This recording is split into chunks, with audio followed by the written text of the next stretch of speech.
Yo, me and Jackson here.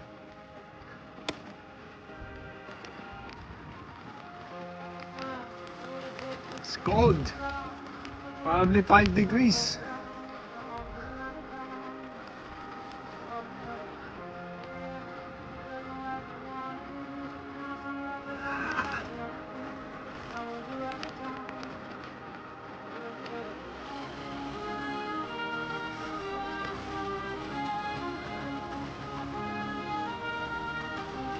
Jackson, wait.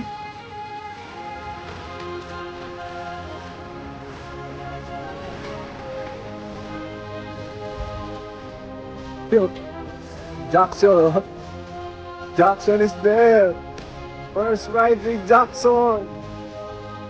May 2nd, 2026. Yo.